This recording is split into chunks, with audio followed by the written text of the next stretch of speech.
हाथरस की बेटी को इंसाफ दिलाने के लिए जब सीमा हाथरस पहुंची तो परिवार से मिलने ही नहीं दिया गया।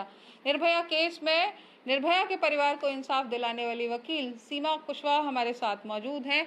सीमा, क्या दबाव था जिसकी वजह से परिवार से आपको नहीं मिलने दिया गया, जबकि आपकी परिवार से बात हुई थी, वो आपसे मिलना चाहते थे? क्या पूरा अनुभव था, बताइए। देखिए, जब मैं वहाँ पर पहुँची तो मेरा एक ही उन लोगों से सवाल था कि जो बेटी जिसके साथ इस तरीके से घटना हुई, घटना नहीं कहेंगे, जो क्राइम किया गया, तो वो परिवार अगर मुझसे मिलना चाहता है तो आप हमें जाने दीजिए। अगर आपको ये इशू है कि लॉ एंड ऑर्डर फेल है, 144 आपने वहाँ इम्पोज किया हुआ है, लगाया हुआ है, तो वो 144 का प्रोविज़न हम सभी को पता है कि एक साथ 4 लोग नहीं जा सकते।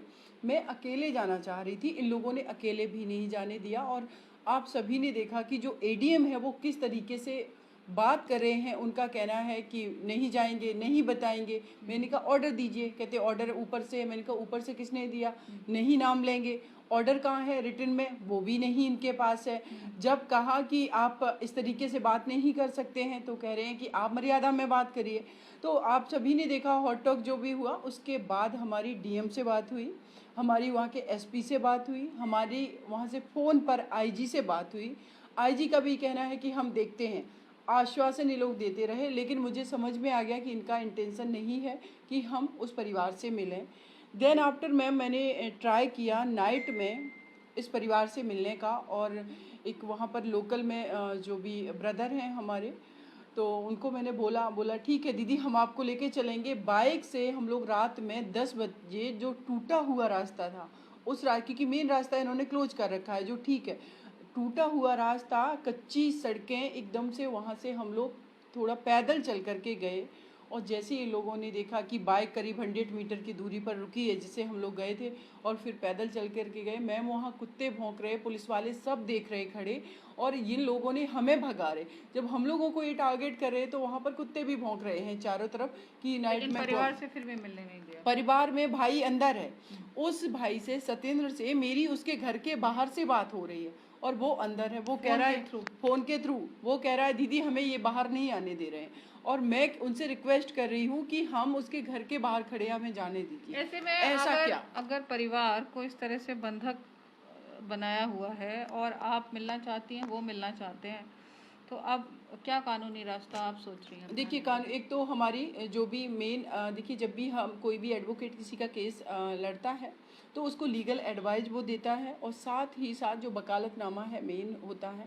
तो अगर हम उनसे फेस टू फेस नहीं मिल पाए, लेकिन हम वीडियो कॉन्फ्रेंसिंग के थ्रू उससे बात करेंगे, जिसको जो लोग वहाँ पर हैं उनसे हमारी बात हुई है। साथ में ही उनका भाई जो है वो एक दिल्ली में रहता है, जो कजिन ब्रदर है, उससे अभी हमारी बात हुई है। वो लोग हमसे कल मिलने आ रहे हैं और सारा वो अपडेट देंगे।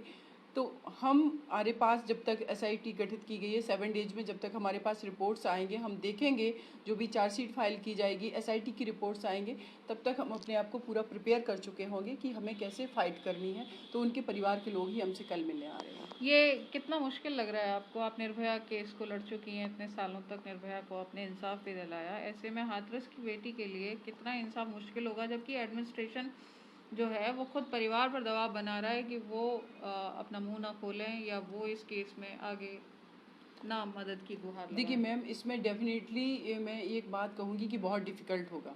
निर्भया केस में टाइम बहुत ज़्यादा लगा, लेकिन हम दिल्ली में थे, तो दिल्ली में कम से कम हमारे पास वो फैसिलिटी है, कन्वेंस है, हम इजीली कहीं आ जा सकते हैं। हाथरस में जिस जगह पे मैं देख रही हूँ कि अगर हमें उस पीड़ित परिवार के घर पर जाना है तो कितना स्ट्रगल करके जाना है, और सेफ्टी सिक्योरिटी का इशू तो वहाँ हमारा भी है, क्योंकि जब हम किसी के लिए फ़ाइट करते हैं और जिन लोगों को हम पनिश करवाना चाहते हैं और वो क्रिमिनल माइंडसेट के लोग हैं, तो वो लोग हम पर कहीं ना कहीं अटैक करने की कोशिश करते हैं। मुझे ललितपुर में एक केस में हैंडल कर रही हूँ, एक 16-15 साल की बच्ची के साथ रेप होता है, उसको ज़िंदा जला देते हैं।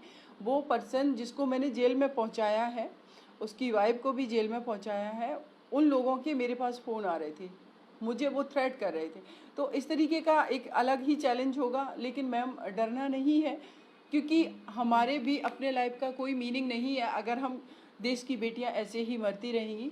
और दूसरा जो मैंने एक और चीज़ देखी है मैम, कि ये तो हुआ कि हमारे सामने जो चैलेंजेस, लेकिन लीगल अगर आस्पेक्ट में बात करें तो जब इस बेटी के साथ ये क्राइम हुआ, जब ये बेटी, हाँ, डाइंग डिक्लेरेशन जो है, जब इस बेटी के साथ ये क्राइम हुआ तो उस टाइम वो बेटी आगे तो स्टेटमेंट दे रही है पुलिस स्टेशन के बाहर, लेकिन वो कॉन्शियस नहीं हुई और वेंटिलेटर पर चली गई।